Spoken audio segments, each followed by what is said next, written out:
bonsoir, bienvenue à vous en direct. Votre émission pour aller plus loin ce soir et ils sont 7 sur la ligne de départ. Après la décision de la haute autorité, Hervé Mariton a été recalé dans la course à l'investiture de la droite et du centre. Il reste à présent 2 mois de campagne pour les candidats. Bataille de personnalité et de fond. On va en parler avec de nombreux invités ce soir et évoquer plus largement ce système des primaires qui s'installe dans notre paysage politique. Manuel Valls veut ouvrir un débat sur le revenu universel. Le Premier ministre défend cette mesure au nom d'une simplification et d'une extension des minima sociaux. L'idée n'est pas nouvelle, elle a ses partisans et ses détracteurs. C'est le thème du match des idées qui opposera Gaspard Koenig, président du think tank Génération Libre, à Guillaume Duval, rédacteur en chef d'Alternative économique. Et nos invités réagiront aussi à cette annonce de Najat Vallaud-Belkacem. La ministre de l'Éducation veut étendre l'obligation de scolarité de 3 à 18 ans. Les réactions à suivre. Enfin, le grand entretien. Mon invité va nous emmener dans un autre monde, celui des rêves, qui en dit long sur notre quotidien. Toby Nathan est un spécialiste reconnu de l'ethnopsychiatrie. Il publie chez Odile Jacob Les secrets de vos rêves. C'est aussi un observateur averti de notre société. Son regard et son analyse tout à l'heure. Voilà donc pour le programme. Merci de nous suivre. Pour réagir à l'émission, c'est le hashtag OVPL. Dans quelques instants, place au débat. Mais d'abord, le tour d'horizon de l'actualité politique du jour.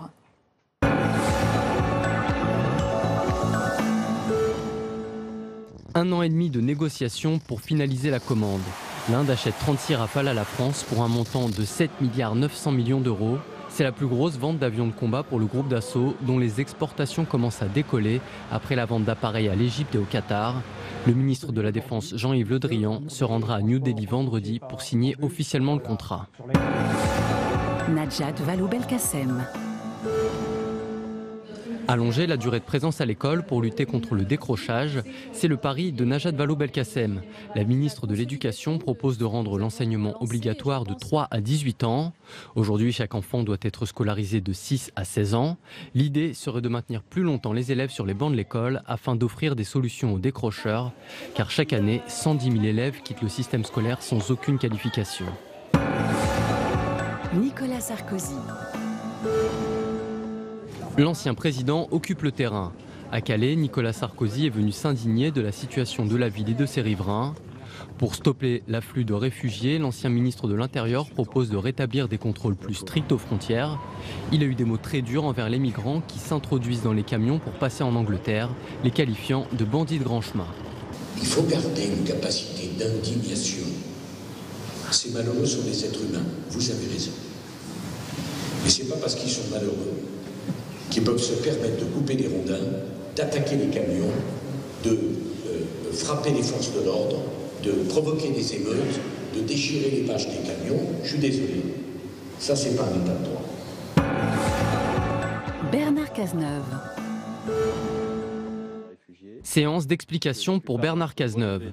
Auditionné au Sénat, le ministre de l'Intérieur est revenu sur la polémique autour de son projet de création de 12 000 places partout sur le territoire pour accueillir les demandeurs d'asile. Il affirme que la répartition se fera en concertation avec les élus et que l'État financera ces centres. Il y a 161 centres d'accueil et d'orientation qui ont permis d'accueillir près de 6 000 migrants qui ont vocation à bénéficier du statut de réfugié en France dans des conditions totalement apaisées. Donc ceux qui veulent tendre, organiser des affrontements, appellent à la fronde contre les préfets, sont dans l'irresponsabilité absolue et totale.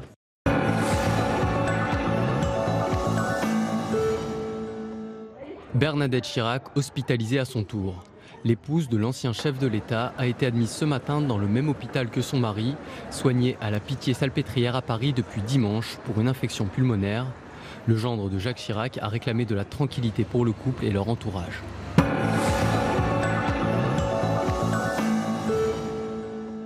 Moment de recueillement et minute de silence au mémorial de l'ex-usine AZF à Toulouse.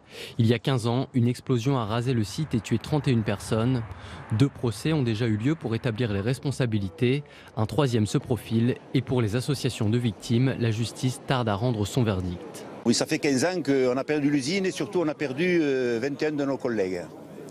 Et qu'on a vécu une journée difficile. Dont on ne connaît pas l'explication, les origines de la catastrophe. Et ça nous laisse un sentiment d'amertume. 15 ans après, on a vraiment l'impression qu'on aura beaucoup de difficultés à savoir exactement ce qui s'est réellement passé ce jour-là.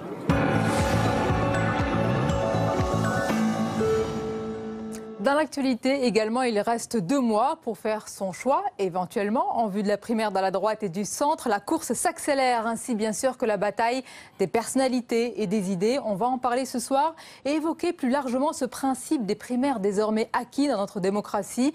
Pour le meilleur et pour le pire, eh bien, on pose la question à nos invités ce soir. Christine Clair, bonsoir. Bonsoir. Bienvenue, journaliste, essayiste, auteur de très nombreux ouvrages. Merci de nous accompagner.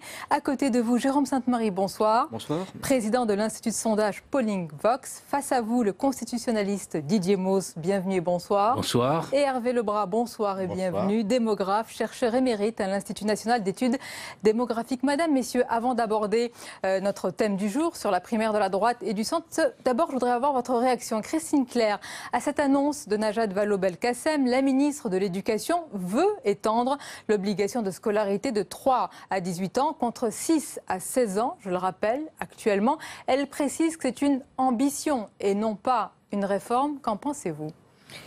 Je ne crois pas que ce soit réalisable. Moi, j'ai fait beaucoup d'enquêtes dans les collèges. J'en ai gardé des amies principales de collège, parce qu'il y a beaucoup de femmes maintenant dans ce métier. Et je me rappelle être entrée dans des collèges, il y avait des grands gaillards de presque 2 mètres de haut qui avaient 15-16 ans. Enfin bon, les obliger à aller à l'école jusqu'à 18 ans, ça paraît totalement impossible, alors qu'il y a déjà un taux d'absentéisme énorme et qu'il n'y a pratiquement rien à faire. Et s'ils n'ont pas envie, ils n'ont pas envie. Et c'est alors pour le coup des milliers d'euros dépensés pour des gens qui ne veulent pas apprendre. Alors c'est peut-être une réforme beaucoup plus profonde. Il faut totalement bouleverser le système. Il faut peut-être partir aussi, enfin c'est le démographe qui nous le dira, mais de bases sérieuses. Pourquoi est-ce que les filles ont des meilleurs résultats que les garçons? Pourquoi est-ce que des Asiatiques ont de meilleurs résultats que d'autres? Il faut donc une réforme en profondeur de la scolarité. Ça passe aussi par les parents. Il faudrait peut-être des écoles des parents. Enfin, je pense qu'il faut tout revoir. Il faut développer les internats, ça oui, certainement. Mais obliger des garçons de 16 ans à aller à l'école jusqu'à 18 ans, ça me paraît Quel est votre avis? Incroyable. Oui, donc Christine Clair a raison. Si les filles réussissent mieux, c'est aussi parce qu'elles n'obtiennent pas toujours égalité de diplôme, les mêmes emplois que les hommes. Donc il faut qu'elles en rajoutent un petit peu. Et désormais, moins libres en France, aussi de sortir.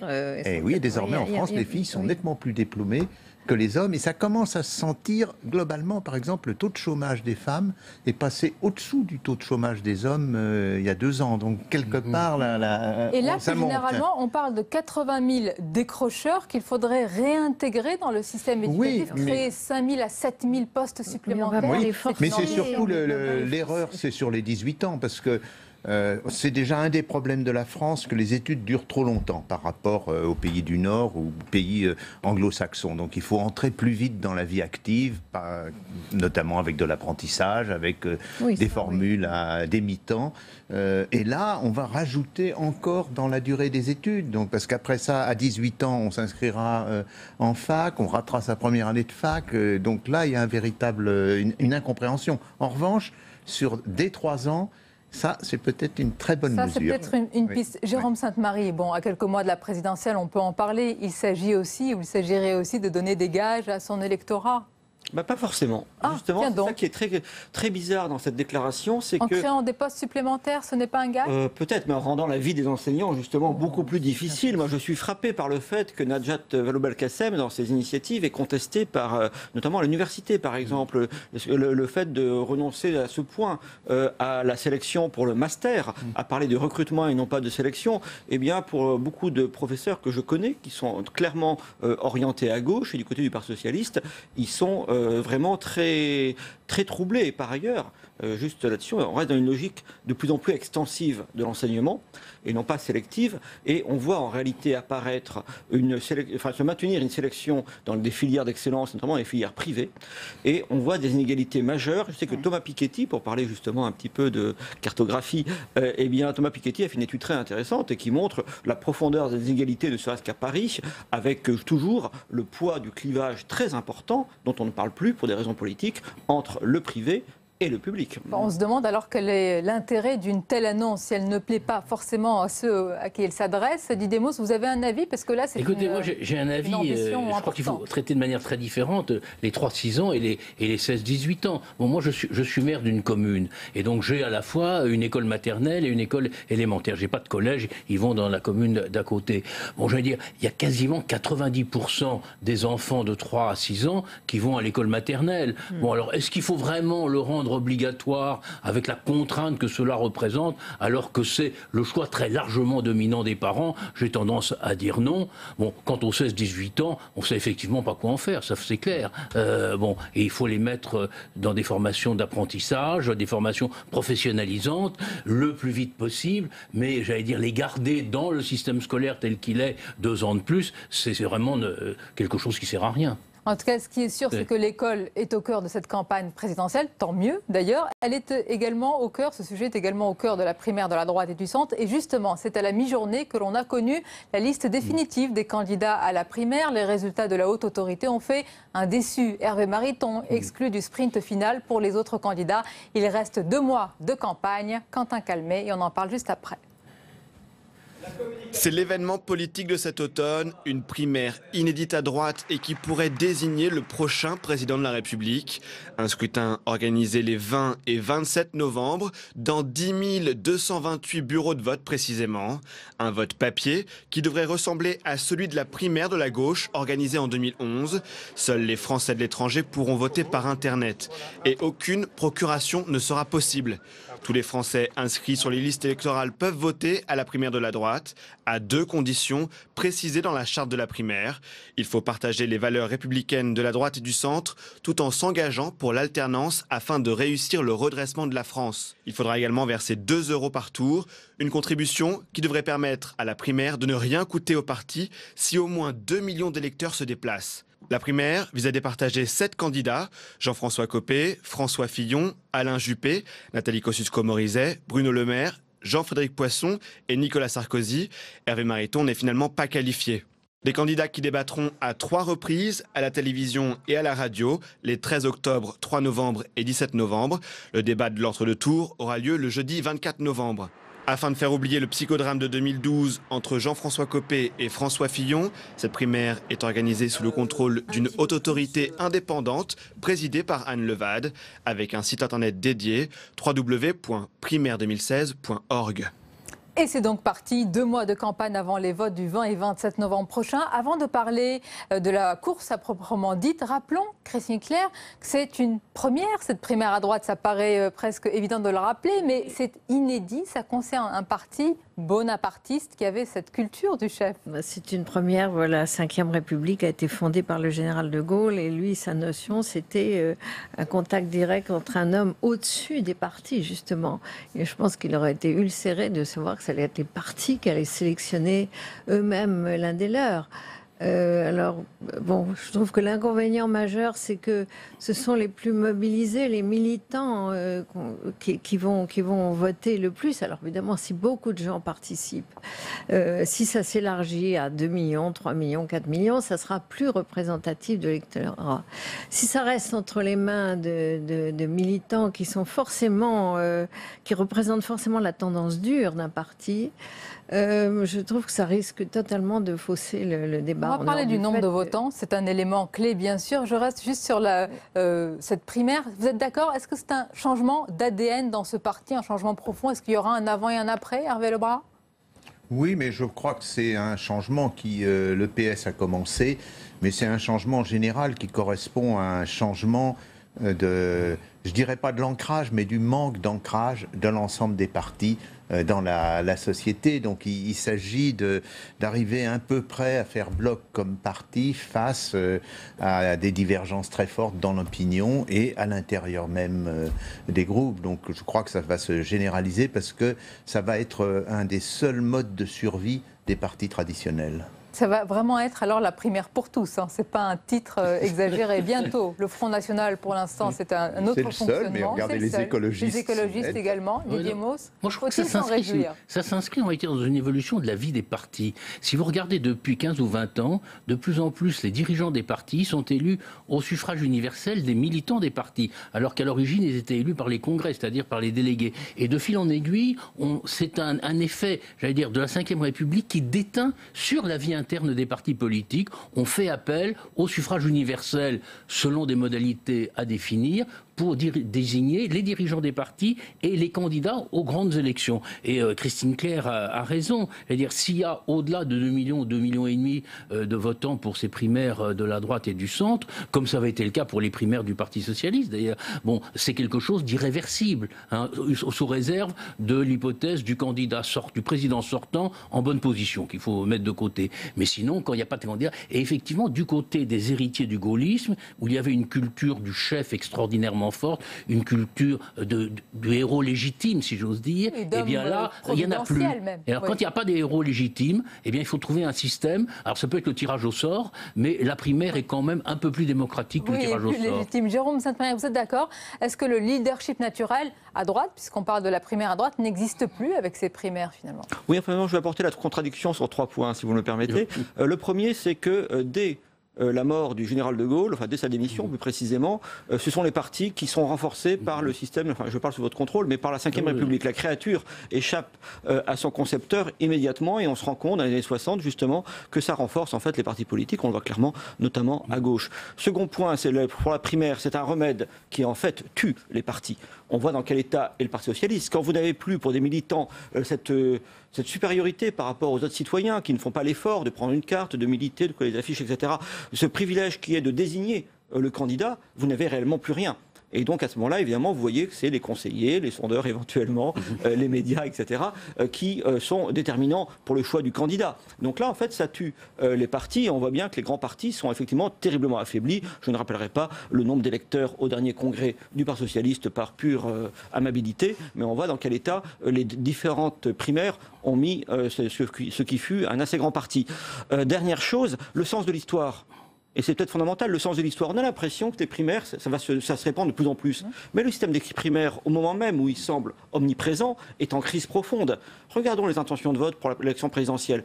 Un électeur sur 2 n'est pas concerné par ces primaires, puisque le parti qui progresse, c'est bien sûr le Front National, et comme vous l'avez remarqué, c'est pas tellement la culture des primaires qui y domine. La seconde chose, Jean-Luc Mélenchon, qui les candidats se dérobent à ce système des primaires, on rajoute à ces 30%, 12%, et en fait, Dupont-Aignan et d'autres, on a 50% au moins des électeurs qui vont vers des partis. C'est vrai, c'est pas le rouleau compresseur des primaires. Attention, dernière chose, ces primaires qui étaient conçues pour créer un grand système bipartisan, je renvoie au travail de Jean Grimbert notamment là-dessus, eh bien, en France, contrairement à d'autres pays, ça ne fonctionne pas.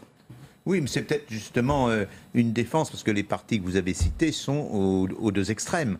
C'est donc, si on prend Dupont-Aignan et le FN, et de l'autre côté Mélenchon, donc c'est peut-être une ultime défense des partis de gouvernement par rapport à une menace qui semble pointe et qu'ils ont vu éclore en Espagne. Je parle de partis qui progressent. Il peut aussi avoir des contestations des candidats désignés par les primaires ou des nouvelles, enfin, comme François Bayrou qui annonce déjà qu'il se présentera si c'est Sarkozy qui passe. Donc il peut y avoir encore des... Il n'est pas candidat à la primaire de droite. Non, il n'est pas justement. Jérôme Sainte-Marie a évoqué un point important. Il a dit que ça a affaibli, pas tué, mais peut-être beaucoup affaibli le Parti socialiste. Qu'en sera-t-il pour la droite? Souvenez-vous, c'était en octobre 2011. Jean-François Copé était alors secrétaire général de l'UMP et il commentait à l'époque la participation à la primaire socialiste. Des commentaires, vous allez entendre, quelque peu alambiqués. La seule chose que l'on peut dire, c'est dire que c'est un score intéressant et rappeler une nouvelle fois, s'il en était besoin, que cela représente donc le vote de 4 à 5 Français sur 100. On n'est donc pas vraiment en situation de pouvoir en tirer d'enseignement pour ce qui concerne la présidentielle, mais constater simplement que si 4 Français sur 100 sont allés voter pour ces primaires, c'est-à-dire grosso modo, un électeur de gauche sur 10, eh bien, en réalité... Ça veut dire que 95 Français sur 100 ne sont pas allés à ces primaires. Voilà. Didier Homos, les convertis. Je ne reviendrai pas sur le calcul parce que les convertis d'aujourd'hui étaient les sceptiques d'hier. Vous savez, les hommes politiques sont des réalistes. Et les femmes, oui. Et on est face à une certaine situation.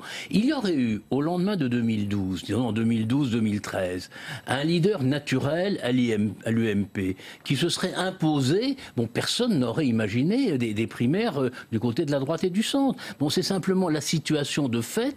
Il faut trouver une solution pour choisir un candidat et faire en sorte qu'il agrège autour de lui le maximum de soutien. Voilà. Donc je crois que c'est vraiment une opération pragmatique. Hein. Bon, mais on voit très bien que tout le monde n'entre pas dans le système. Bon, François Bayrou, qui est un homme du centre, a dit si c'est Nicolas Sarkozy, je n'accepte pas le résultat de la primaire. Si c'est Alain Juppé, je l'accepte. Ce qui est une position un petit peu compliqué, mais typiquement centriste, d'une certaine manière. Mais en tout cas, je dirais, ça n'en règle pas tout. Mais il faut aussi se voir qu'aux États-Unis, on a mis très très longtemps pour passer ce qu'on appelait les caucus fermés à des caucus ouverts, et que chaque État a son système, et il n'est pas encore complètement parfait. Donc, il y a 20 ans en France qu'on parle des élections, des primaires. Bon, le premier à en avoir parlé sérieusement, c'est Charles Pasqua, avant les élections de 95. Bon, il voulait essayer de régler le problème entre Jacques Chirac et Édouard Balladur. Bon, mais ça quand même déclenché, j'allais dire, la réflexion.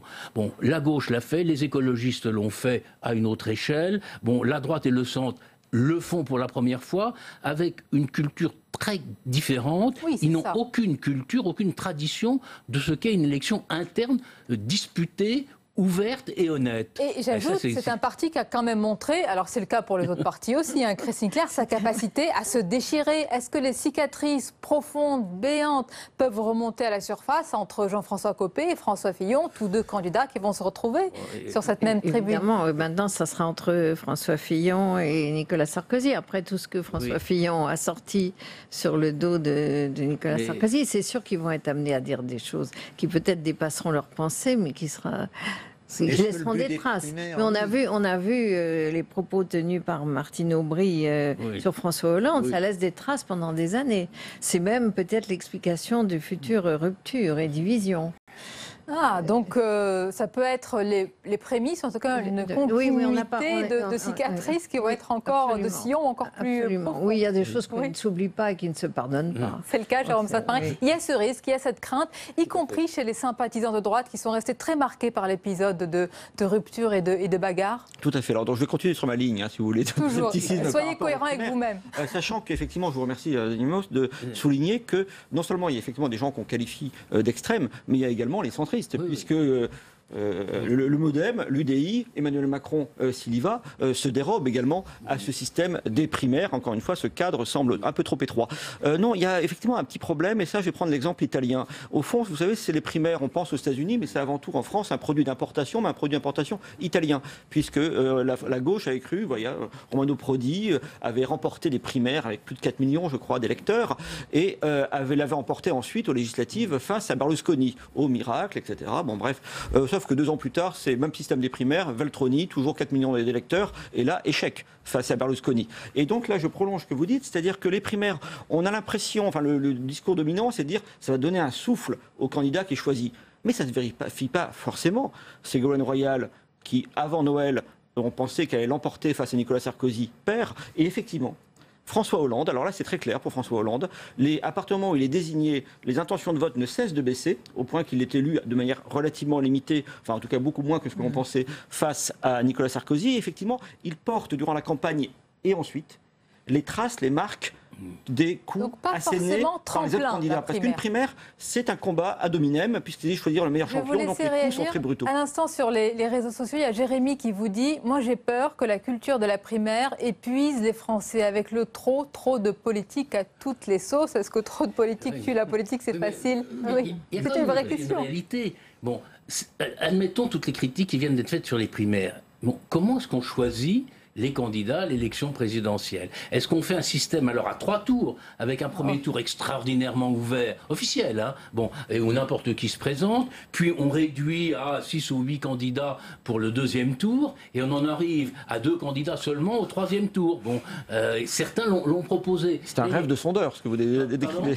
C'est un rêve de sondeur et de journaliste aussi. Hein. Les sondeurs sont mariés avec les primaires. Sauf que pour les 500 c'est un problème. Comment, dans la société d'aujourd'hui, la société politique effectivement déstructurée que nous avons, sélectionner ceux qui vont être les champions de tel ou tel camp et qui ont vocation, à travers être président de la République, à gouverner le pays. Et ça, c'est une question de base, je dirais, du système politique. Hein. Mais on l'a aussi maintenant au niveau local, hein, dans les grandes villes, où on fait des primaires, on l'a fait à Paris, où on le fait dans d'autres communes, dans d'autres villes. Bon, comment sélectionner le personnel politique de premier rang? C'est une vraie question. On le faisait dans les cercles intérieurs, on a ouvert les cercles intérieurs. Hervé Lebras, je vais vous laisser réagir et je voudrais qu'on écoute la réaction de François Fillon parce que lui, il compte sur cette primaire et même il est persuadé, dit-il, qu'il sera au second tour. Il est en meeting en ce moment au Cirque d'Hiver. On va écouter sa réaction, c'était dimanche dernier sur Europe 1.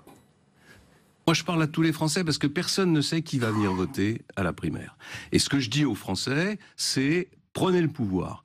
Voilà, les partis politiques ont pris un sacré risque en organisant des primaires. Eh bien, prenez le pouvoir. Qu'est-ce qui fera que je serai au second tour de la primaire de la droite et du centre? C'est le fait que la majorité silencieuse sortira de chez elle pour aller voter. C'est-à-dire des hommes et des femmes qui ne sont pas aujourd'hui engagés, qui n'appartiennent pas à des mouvements politiques, qui ne sont pas impressionnés par la mise en scène médiatique des 2 candidats qui ont déjà gagné le premier tour de l'élection primaire. C'est ça ce que je vise.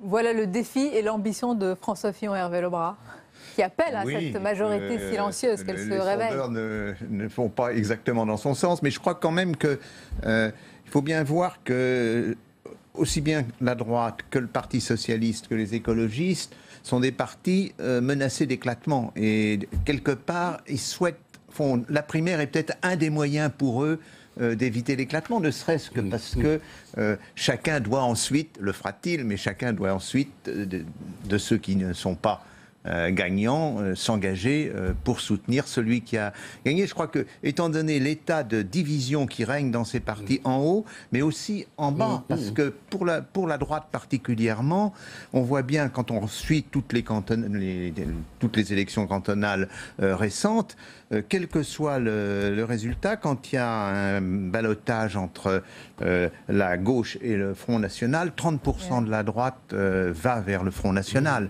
Et les 70% choisissent selon, ils prennent le moins pire pour eux, donc ils choisissent plutôt la gauche quand le Front National risque de passer, et puis l'abstention si le Front National a peu de chance de passer. Donc quelque part, il faut que la droite arrive à maintenir ensemble ces 30% et ces 70%. Il me semble que l'opération de la primaire a sans doute aussi ce but, et je pense que si le PS a choisi aussi de le faire en bout de parcours, après que Valls ait été contre, que Hollande ait laissé penser qu'il était contre, c'est qu'ils se disent c'est le dernier moyen pour qu'on reste unis. Alors pour les écologistes, je crois que c'est un cas désespéré.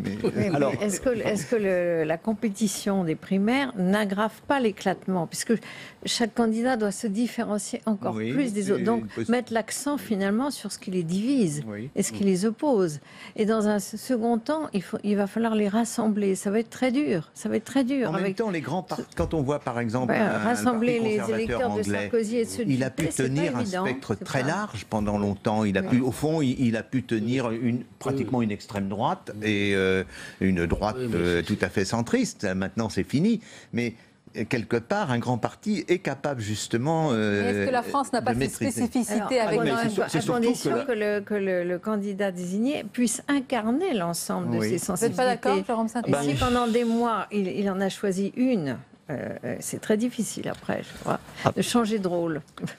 Une nouvelle fois, je vais être obligé de contredire M. Hervé Lebras. C'est un peu le principe du débat, c'est pas très grave. Dans la mesure où, justement, ce rassemblement ne se produit pas. Alors pourquoi est-ce que les primaires on dit, c'est formidable, il y a 3 millions, 4 millions, effectivement, il y aura sans doute pas mal d'électeurs, cette fois-ci encore, en tout cas pour la primaire de la droite et du centre. Mais, et là, il y a des études très claires, et notamment, je pense aux travaux de Jérôme Jaffré dans le Figaro, par exemple, il y a quelques mois, mais aussi à ce qui avait été réalisé après la primaire citoyenne de la gauche. Ceux qui vont voter ne sont pas représentatifs ni de la population française en général, ni même de la population des électeurs. Ce sont les classes moyennes, ce sont des gens qui s'intéressent à la politique en permanence, les mieux intégrés socialement, qui vont voter. C'est donc ça fonctionne comme, disons, on prend une expression, comme un tamis social, et dans chaque camp, ce sont ceux d'en haut qui vont voter. Donc ça accélère au contraire la spécialisation de ces partis de gouvernement vers les classes moyennes supérieures, qui lisent la presse, qui sont généralement très europhiles, et qui se distinguent de plus en plus des catégories populaires des différentes formations politiques, ce qui explique que le Parti socialiste voit sa base se réduire, on l'a vu aux élections intermédiaires, et pour la droite, s'ils peuvent faire une primaire actuellement, et s'ils sont à peu près d'accord sur tout en fait, sur les programmes économiques, etc. Oui, avec des pas sur les thèmes identitaires, il y a de grosses différences. C'est des questions de style, à mon avis. Autre chose, c'est qu'ils sont d'accord sur l'essentiel, notamment sur les engagements européens, et que la droite populaire, en tout cas c'est là où je voulais en venir, la droite populaire, l'électeur de droite populaire, eh bien, il n'embarrasse pas cette primaire pour une raison toute simple, c'est qu'il est déjà parti. Il est au Front National, 30%. Alors, je vous rappelle. Venons-en à l'affiche, si vous le voulez bien. Je voudrais, parce que c'est une affiche quand même, on peut le dire, assez solide, qui a quelques nuances, plusieurs nuances de la droite. Il y a la bataille des idées, des programmes et des personnalités. Écoutez, sur ce sujet, c'était sur notre antenne, l'invité hier de l'émission L'épreuve de vérité, Jean-Christophe Cambadélis, qui a dénoncé la surenchère à laquelle vont se livrer ou se livrent, selon lui, déjà, les candidats de la droite. Il est dans son rôle, il est vraiment l'écoute. Ils ne sont pas raisonnables, parce qu'ils sont dans une primaire. Donc ils pensent que pour gagner la primaire, il faut aller plus à droite que moi, tu meurs. Bon, aujourd'hui, ils finissent parce que Marine Le Pen est en tenue de camouflage, etc. Mais ils finissent par dépasser dans les mots Marine Le Pen sur l'ensemble des sujets. Aujourd'hui, elle ne parle pas de racines chrétiennes. Elle dit oui, il y a des racines chrétiennes, mais qui ont été laïcisées par l'universalisme. Bah, évidemment qu'elle se cache. Elle ne peut pas aller devant les Français avec le programme qui est le sien. Didier Mauss, plus à droite que moi tu meurs, oui, en même temps, on est c'est la dans une primaire à la droite. À quelques mois de la présidentielle, une situation extraordinaire. Tout le monde est convaincu que Mme Le Pen sera au second tour. Bon, tout le monde. Et en réalité, dans les grands partis politiques, dans les grands états-majors politiques, personne ne connaît la solution pour qu'elle n'y soit pas. Ça, je veux bien l'admettre. Donc, en réalité, tout le problème, aussi bien à droite qu'à gauche, il est d'être l'autre candidat du deuxième tour. Et pour être l'autre candidat du deuxième tour, il ne faut pas être éliminé au premier tour. Donc, pour ne pas être éliminé au premier tour, on cherche à créer une procédure interne dans son camp. À droite, elle est prévue depuis longtemps. Bon, à gauche, François Hollande l'a acceptée parce qu'il se dit que c'est peut-être sa seule chance d'y arriver, pour être l'autre candidat face à Marine Le Pen. Et cet autre candidat a une chance, je ne dirais pas certaine, mais très raisonnable d'être élu. Et je voudrais vous rapporter le propos que j'ai entendu de la bouche de Bruno Le Maire il y a quelque temps, et qui disait, bon, il pense que la droite va gagner, ce qui est logique de sa part, il disait, le vainqueur des primaires de la droite sera le prochain président de la République. C'est quand même un raccourci tout à fait extraordinaire et qui ferait certainement se retourner dans sa tombe le général de Gaulle, mais ça n'a aucune espèce d'importance. On est en 2016 et en 2017 et non plus en 1958.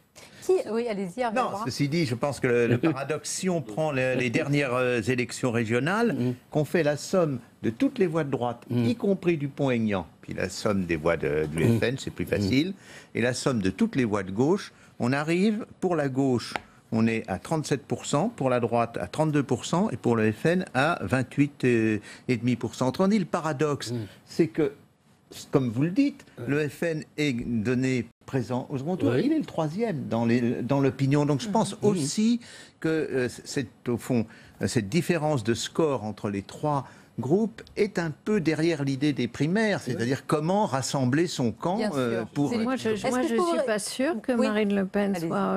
oui, moi je pense que dans la logique... On va laisser le Front National pour un autre débat. Juste, Christine Kerr, dites-moi, selon vous, qui a le mieux compris la stratégie à suivre pour gagner cette primaire? Qui parle le mieux à l'électorat que vient de décrire Jérôme Sainte-Marie? Bon, ma question est peut-être un peu orientée. C'est Nicolas Sarkozy, selon vous? Je n'en suis pas sûre, parce qu'il finit voyez paraître à droite de Marine Le Pen, laquelle va nous faire une campagne sur la France apaisée. Enfin, on pense, c'est tout juste, là, on n'a pas les au nom affiches de du peuple, Mitterrand avec la petite maintenant. église rurale derrière. Il y a une espèce de chassé-croisé qui est très étrange. Elle finirait par nous faire croire qu'elle est une candidate centriste, alors que lui voudrait aller ratisser à l'extrême droite. Bon, en outre, je ne sais pas si chacun de ces candidats, que ce soit Sarkozy ou Marine Le Pen, n'a pas au fond une très très grande inquiétude au fond de lui-même et que la force psychologique va-t-elle tenir jusqu'au bout? Ça, c'est une grande question, voilà. même psychologique. Mais Jérôme Sainte-Marie, on dit que... d'avoir l'air plus énergique. On dit, est-ce que c'est le cas, que Nicolas Sarkozy pense l'obstacle l'un après l'autre, et peut-être qu'Alain Juppé, il voit le parcours de manière plus large, il vise déjà la présidentielle. Est-ce qu'il y a ces deux stratégies aujourd'hui? Oui, alors Alain Juppé, il a un problème, c'est que lui, sa grande force, c'est l'aspect responsable, il rassure des électeurs qui, pour la primaire, presque la moitié seront des retraités, d'après les sondages actuels. Et beaucoup seront, disons, très bien dotés en termes de patrimoine, beaucoup de professions libérales, etc., pour la primaire de la droite. Donc eux, ils veulent être rassurés, sauf qu'il y a une égalisation des programmes et que, en matière économique et sociale, alors là, pour le coup, c'est vraiment très très proche, les uns les autres. Et du coup, Sarkozy, lui, qui a compris cela, il y a égalité sur l'aspect économique et social, eh bien, lui, il fait une campagne un peu à la Donald Trump, c'est-à-dire qu'il tient des propos qu'il sait, que tout le monde sait d'ailleurs, excessifs, mais qui permettent de réveiller les hurlements de la gauche et des écologistes. Vous mettez dans cela nos ancêtres les Gaulois, tout cela fait partie d'une stratégie, oui, donc ce n'est pas une déclaration Ce qui pour le coup est une déclaration qui est mal comprise, mais justement il sait très bien ce qu'il veut faire, les gens se mettent à hurler, et ce qui fait que c'est une dialectique, c'est-à-dire que les 3 millions d'électeurs très motivés à droite qui se préparent à aller voter pour ces primaires, ils se disent mais s'il fait à ce point hurler la gauche et les écologistes, c'est que c'est l'ennemi le plus redoutable. Et donc, ils ont tendance à se solidariser avec Sarkozy, ce qui est totalement paradoxal, puisqu'on sait que la gauche, elle préférait que ce soit Nicolas Sarkozy. Mais je pense qu'en tout cas, là, il y a une dynamique remarquable, sans compter le fait qu'on ne parle que de lui. On peut conclure sur ce sujet? Vous êtes d'accord avec cette analyse? Non, mais si vous voulez, il y a une vieille tactique chez Nicolas Sarkozy, c'est d'occuper le terrain. Bon, et il faut occuper le terrain au maximum. Donc, on connaît son discours, etc. Et je crois que ce qui est intéressant, en réalité, entre Alain Juppé et Nicolas Sarkozy, qui, en l'état actuel des sondages, sont les deux probables du second tour des primaires, c'est que ce sont deux tempéraments complètement différents. Et en réalité, ça va se jouer largement sur une image, sur une psychologie, sur une attente, sur une question d'état civil. Bon, j'irais, Alain Juppé, s'il est élu président, ne fera qu'un mandat. Nicolas Sarkozy a la possibilité de se présenter pour un nouveau deuxième mandat. Ça peut jouer aussi, si vous voulez, tout ceci. Et donc, de ce point de vue, si ce sont ces deux personnes qui sont au deuxième tour de la primaire, ça offre un vrai choix à l'électorat de la droite et du centre entre deux tempéraments, deux modes de fonctionnement qui sont effectivement différents. Est-ce que celui qui ne sera pas choisi acceptera de se mettre au service de l'autre? Ça, c'est une question qui demeure ouverte. Écrite ou non écrite, c'est la règle. Le mot de conclusion, Hervé Lebras? Oui, non, mais je pense qu'il y a aussi le second tour de la primaire. Là, on a beaucoup parlé du premier tour. Donc, que vont faire, disons que ça sera Juppé contre Sarkozy, que va faire, par exemple, Le Maire vous l'avez vu qui est classé entre les deux. On peut se douter de ce qu'il va faire. Que va-t-on lui offrir? Grande question. Et puis les autres candidats, il ne faut pas les oublier, on aura l'occasion d'en reparler. Nathalie Kosciusko-Morizet, à laquelle vous avez consacré un livre, Christine. Non, un chapitre. Un chapitre. Peut-être un livre bientôt, si elle est bien classée dans ses primaires. Oui, c'était un livre consacré aux femmes politiques que j'appelais les conquérantes. Là, je dois dire qu'elles sont en train d'être culs, mes conquérantes. En tous les cas, elle est présente dans ce sprint final qui démarre 2 mois de campagne. Merci beaucoup pour votre analyse et ce débat. Merci à vous. La suite de votre émission, dans quelques instants, c'est le match des idées sur un tout autre sujet. Le revenu universel. Le Premier ministre défend cette mesure au nom d'une simplification et d'une extension des minima sociaux. L'idée n'est pas nouvelle, bien sûr. Elle a ses partisans et ses détracteurs. Pour en parler, Gaspard Koenig, président de think tank Génération Libre, et Guillaume Duval, rédacteur en chef d'Alternative économique. C'est juste après une courte pause sur Public Sénat. À tout de suite. Le président du Sénat, Gérard Larcher, sera l'invité exceptionnel de Territoire d'Info, présenté par Cyril Viguier en partenariat avec Sud Radio et la presse quotidienne régionale. Territoire d'Info, demain à 7h30, en direct sur Public Sénat et Sud Radio. À Marseille, l'état des écoles fait débat. Madame la ministre, je vous écris cette lettre parce que ma colère d'enseignante m'empêche de vivre et pire encore, de travailler. Absence de chauffage, insalubrité et problèmes sanitaires, les établissements scolaires de la cité phocéenne seraient à l'abandon. Comment on peut, deuxième ville de France, avoir des écoles qui ressemblent aux écoles malheureusement de la misère, des écoles qui sont du tiers-monde? C'est très excessif par rapport à la réalité des choses. Pendant 2 mois, nous avons mené l'enquête auprès des sénateurs des Bouches-du-Rhône, du ministère de l'Éducation nationale et des parents d'élèves pour démêler le vrai du faux. Marseille, des écoles à l'abandon, demain à 18h30 sur Public Sénat. Et bienvenue à vous si vous nous rejoignez à l'instant. Nous sommes en direct sur Public Sénat pour votre émission. On va plus loin, vos réactions, vos questions avec notre hashtag, vous le connaissez, OVPL. Et place à présent au match des idées. Dans une tribune publiée ce matin sur Facebook, le Premier ministre a défendu une simplification et une extension des minima sociaux. Emmanuel Valls revient une nouvelle fois sur une allocation unique à partir de 18 ans. Alors que faut-il en penser? On va en parler avec nos invités. Gaspard Koenig, bonsoir. Bonsoir. Et bienvenue. Vous êtes à l'origine de Génération Libre, un cercle de réflexion libérale partisan de ce système, de cette idée que vous défendez depuis longtemps. On va en parler. Face à vous, Guillaume Duval, bonsoir, rédacteur en chef d'Alternative économique. Avant d'aborder le débat, messieurs, je vous propose justement une présentation de cette idée qui n'est pas nouvelle et les détails sont présentés par Mounir Soussi. Pour lutter contre la précarité et apporter plus de sécurité, l'idée du revenu universel de base a fait son chemin en Finlande, en Suisse et même en France. Le revenu universel, son idée, c'est que quelqu'un, même s'il ne travaille pas, puisse subsister à l'aide de ce revenu. Un revenu mensuel versé à tous pour assurer les besoins primaires, une mesure qui peut paraître utopique, mais elle est également défendue par certains libéraux, car ce revenu universel pourrait remplacer bon nombre d'allocations et aides déjà existantes dans un souci de simplification. Il n'y a pas besoin pour l'administration de vérifier votre situation ou de la contrôler ou alors éventuellement de vous sanctionner. Donc là, il y a un gain de bureaucratie. Les écologistes au Sénat ont porté l'idée du revenu de base en mai dernier. Pour eux, c'est une des réponses dans une société où le plein emploi se fait rare. Il y a les robots qui rempliront un certain nombre de tâches, qu'on aura des périodes d'inactivité et que malgré tout, chaque individu doit avoir les moyens de vivre et d'être dans la société. Et donc, ce n'est pas une utopie que de donner la place à chacun. Dans leur proposition de résolution rejetée par le Sénat, le revenu de base était fixé à 550 € par adulte, 250 € par enfant, pour un coût estimé à 400 milliards d'euros par an. Voilà, un revenu universel, est-ce vraiment une bonne idée? Tout d'abord, Gaspard Koenig, est-ce que c'est le moment de lancer, c'est ce que fait Manuel Valls, de relancer ce débat qui est latent en France depuis de nombreuses années, maintenant à quelques mois de la présidentielle? On pourrait dire d'abord qu'il est latent depuis 2 siècles, puisque le premier à avoir lancé, c'est Thomas Paine. Plus récemment, Lionel Stoléru défend cette idée depuis les années 70. Ça a donné le rapport Stophaez sous Giscard, ça a donné le RMI sous Mitterrand, ça a donné le RSA.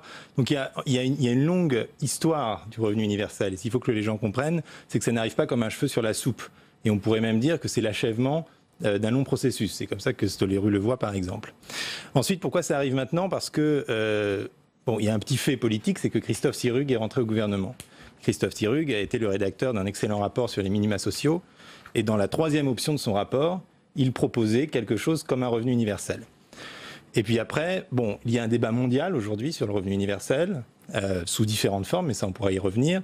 Donc, d'ailleurs, votre reportage était très bien fait, vous mentionnez la Finlande, la Suisse, c'est vrai que ça vient d'un peu partout, il y a des expérimentations en Inde, des expérimentations en Namibie, c'est inscrit dans la constitution du Brésil, la Silicon Valley y réfléchit, enfin, ça vient d'un peu partout, et effectivement, ça peut répondre aussi, même si ce n'est pas son enjeu principal, à l'angoisse de la robotisation, d'un monde nouveau, où du coup, il va falloir adapter les filets de sécurité à un monde qui n'est plus un monde industriel, mais un monde digital. On va rentrer dans les détails. Et puis enfin, juste la dernière chose sur l'opportunité politique, c'est que si ça arrive aussi maintenant dans le débat, c'est évidemment parce que certains essayent de se refaire une virginité en proposant des idées nouvelles à 6 mois d'une présidentielle. On se doute bien que le revenu universel, il ne va pas être fait dans le budget 2017. Voilà. Mais c'est néanmoins très très bien que cette idée soit sur la table. Et je pense que l'objectif pour des gens comme nous qui défendons l'idée, qui avons fait des propositions modélisées, c'est que ça soit un des grands thèmes de campagne de 2017. Voilà enfin un thème positif, un vrai débat de société sur lequel on peut avoir des discussions un peu plus intéressantes. Débat de société, comme vous dites, ça c'est intéressant. Guillaume Duval, sur l'opportunité et la légitimité de ce débat, vous êtes d'accord? C'est un débat qui est très intéressant. Justement, c'est le type de débat qui divise à la fois la gauche et la droite. Donc c'est en général le signe que ça pose des questions importantes et difficiles et nouvelles pour la société. Alors oui, il y a besoin de simplifier le système des aides sociales qui est aujourd'hui assez complexe. Il y a d'autres raisons, mais fondamentalement, la raison qui était évoquée tout à l'heure par le sénateur Vert de Zessar est souvent mise en avant. C'est-à-dire les emplois vont disparaître et de toute façon le plein emploi, on n'y arrivera plus jamais. Ça, c'est vraiment une mauvaise raison. Je ne crois pas du tout que les machines, aujourd'hui comme hier, on nous disait la même chose au 19e siècle avec les machines textiles, etc., vont faire nécessairement disparaître l'emploi. Et je crois surtout que le travail, l'emploi rémunéré reste et restera au cœur de la société et de la citoyenneté. Et que cette volonté de développer de l'assistance est un peu malsaine. Ce que je ne crois pas surtout, c'est que je ne crois pas, enfin je pense que beaucoup de gens le font avec des bonnes intentions et ils disent de toute façon c'est inconditionnel, il n'y aura pas de problème, etc. On ne demandera rien aux gens quand on leur donnera de l'argent. Ça, je ne crois pas que ce soit possible dans une société. Je pense que ce sera jamais inconditionnel. On aura toujours le type de débat qu'on a déjà aujourd'hui avec le RSA et mettre le doigt dans cet engrenage du revenu universel à des niveaux importants, c'est à mon avis mettre le doigt dans une soviétisation de la société. C'est-à-dire que la contrepartie qu'on demandera, ce sera, comme c'est le débat déjà pour le RSA, ce sera du travail obligatoire. Ce qui est assez marrant dans ce débat, c'est que justement, c'est un débat qui est porté par des gens très libéraux en général, comme Gaspard Koenig, et qui aboutit en fait à une étatisation de la société et à une soviétisation de la société. La réponse, un débat à fond renversé, pour une fois. Je suis d'accord que c'est un risque. C'est pour ça que tout est dans la manière de faire, parce que vous avez des options du revenu de base qui sont des options très à gauche et très soviétiques, pour le coup. Mais de toute manière, je pense, et c'est là que je m'inscrirai en faux contre votre raisonnement. D'abord, je dirais, ça n'a rien à voir avec la robotisation. La robotisation peut être un argument supplémentaire, mais il n'y a pas besoin de se prendre position sur la disparition de l'emploi salarié pour instaurer une telle mesure qui, à mon sens, est d'abord une mesure de lutte contre la pauvreté efficace. La question à laquelle ça répond, c'est comment lutte-t-on de la manière la moins paternaliste possible contre la grande pauvreté? Comment fait-on que dans une société riche comme la nôtre, plus jamais, où les transferts sociaux représentent quelques 400 milliards d'euros par an, c'est gigantesque déjà le niveau de redistribution en France, et pourtant vous avez des gens qui n'en touchent peu ou rien. Vous avez des gens avec un petit écriteau « j'ai faim » dans le métro. Comment faire pour que de manière simple, on lisse, si vous voulez, les effets pervers qui viennent de l'extraordinaire bureaucratisation de notre système d'aide? Et en cela, le revenu universel pour marcher doit être inconditionnel. Et justement, c'est le pas que la société doit franchir. On a déjà le RSA qui assure un minimum, mais avec certaines conditions. Vous avez des gens qui peuvent être exclus du RSA. Vous avez, on cite souvent ce chiffre, 2/3 des potentiels bénéficiaires du RSA qui ne le demandent pas ou n'en bénéficient pas pour toutes sortes de raisons. Et ce système de conditionnalité induit un certain nombre de contrôles et de vérifications.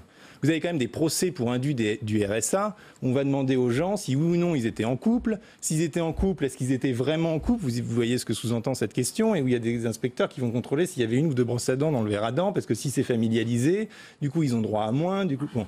Donc vous avez un système de contrôle très fort, en fait, sur des gens qui n'ont absolument pas les moyens de se défendre face à l'administration. Et donc le revenu universel est une manière de libéraliser en un sens le RSA ou le système d'aide.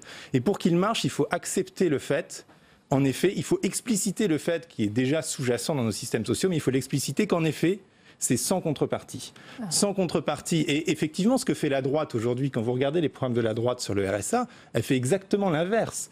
Elle veut multiplier la conditionnalité du RSA en disant on va le conditionner à la recherche d'emploi, un travail d'intérêt général. Je dis donc surtout vous dites pas ça. Sans contrepartie. Et en fait, oui. Ce que ça veut dire, c'est que pour un vrai libéral, finalement, il ne devrait pas y avoir de valeur commune dans la société. Et même la valeur travail, ne pas en faire une valeur cardinale.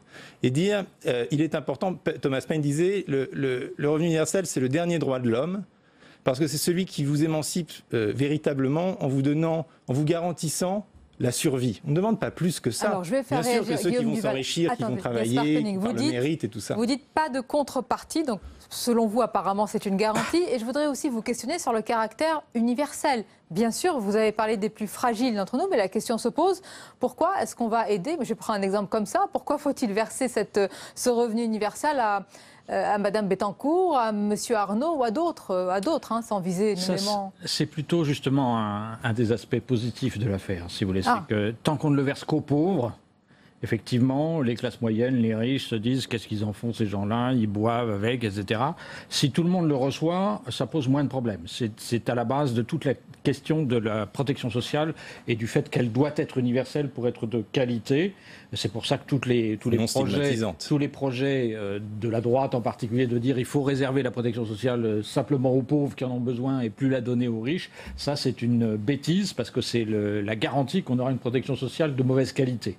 Donc ça c'est plutôt un argument qui, à mes yeux, va dans le bon sens. C'est-à-dire si on le donne à tout le monde, on risque d'être moins emmerdant avec les pauvres quand ils le reçoivent. Donc revenons à ce qui pose problème. Ce qui pose problème, c'est qu'est-ce que vous supprimez. C'est-à-dire que on citait tout à l'heure la Finlande. Donc en Finlande, c'est effectivement un projet du gouvernement de droite finlandais parce qu'il considère que la mise en place de ce machin-là va lui permettre de supprimer toutes les autres allocations sociales. Donc si c'est un moyen de démanteler la protection sociale qui existe aujourd'hui et de la remplacer par quelque chose qui coûte moins cher en termes d'argent public, ça veut dire qu'on appauvrit en général les gens. Et ça pose des problèmes colossaux dans un certain nombre de domaines. Si vous donnez de l'argent aux gens et que vous leur dites vous débrouillez pour la santé, vous faites ce que vous voulez, mais il n'y a plus d'assurance maladie. Il y a un revenu universel. Est-ce que vous croyez que les pauvres, ceux qui n'ont que cet argent-là, ils vont mettre de l'argent de côté pour se préparer quand ils vont être malades ou quand ils vont être... Vous pouvez juste m'indiquer de quel montant on parle quand on dit revenu universel? Écoutez, parce que j'ai vu qu'il y avait une fourchette assez large quand même. Une fourchette assez large. Il y a des gens qui proposent, rappelez-vous, en Suisse, lors du référendum, ils proposaient un revenu universel à 2500 francs suisses, soit 2200, 2250 euros. Nous, on est resté sur des chiffres extrêmement conservateurs et prudents, puisque la proposition qu'on fait, elle tourne autour de 500 euros, qui est l'équivalent du RSA aujourd'hui, mais précisément, ces 500 euros ne remplacent pas tout. Et donc, notamment, ils ne remplacent pas tout ce qui est contributif, c'est-à-dire ce qui est domaine de la santé, du chômage, de la retraite, etc. On peut discuter de la réforme de ces systèmes-là, mais nous, on dit, on met ça à part. Le revenu de base, le LIBER, comme on l'a appelé, a une fonction très spécifique qui est de couvrir les besoins de base et ne remplace pas notamment les allocations spécifiques pour des situations particulières, qui peuvent être par exemple les allocations handicapées ou personnes âgées, ou des choses comme ça. Donc déjà, il est assez, dans notre schéma en tout cas, il est assez circonscrit. Ensuite, sur l'assistanat. Ça, c'est très important. Pardon, j'insiste là-dessus. On ne vise pas les plus fragiles et les plus pauvres, etc. Mais quand même, est-ce que ça ne risque pas de générer, d'entretenir des comportements parfois irresponsables? Moi, je dirais au contraire. Parce que d'abord, et ça, c'est presque une prémisse philosophique un peu sur la nature humaine, c'est de dire c'est l'individu qui est le mieux à même de savoir ce dont il a besoin. Ce qui est intéressant, c'est qu'on a fait ces expériences de revenus de base. La philosophie et la réalité. Mais oui, justement, je venais à la réalité. Quand on a fait ces expériences dans des petits villages du Madhya Pradesh, au milieu de l'Inde, qu'on a donné de l'argent de manière inconditionnelle à des ménages pendant 18 mois, les résultats de cette étude menée par l'université de base, c'est que les gens font une utilisation, les gens qui en ont vraiment besoin, font une utilisation rationnelle de leur argent. Dans 96% des cas, ils se désendettent, ils achètent leurs outils de production, ils envoient leurs enfants à l'école, etc. Même si c'est sur des montants et pour des besoins assez modestes. Ensuite, je reviens sur l'assistanat, parce que c'est évidemment une question qui revient beaucoup, notamment à droite. Et je dirais, mais c'est précisément un système anti-assistanat, dans la mesure où, en effet, tout le monde le touche, et donc il n'y a plus de stigmatisation de ceux qui en bénéficient, de ceux qui en bénéficient pas, etc. Je ferai remarquer qu'évidemment, ceux qui sont dans le haut de la fourchette, et ça dépend de la manière dont le modélise, mais enfin, vont de toute façon payer énormément d'impôts pour financer ce système, donc ils vont toucher 500, mais ils vont payer 1500, donc de toute manière, ils ne vont pas spolier les autres. Et ensuite, sur l'assistanat, justement, ce qui est intéressant avec ce système, c'est que le travail paye toujours.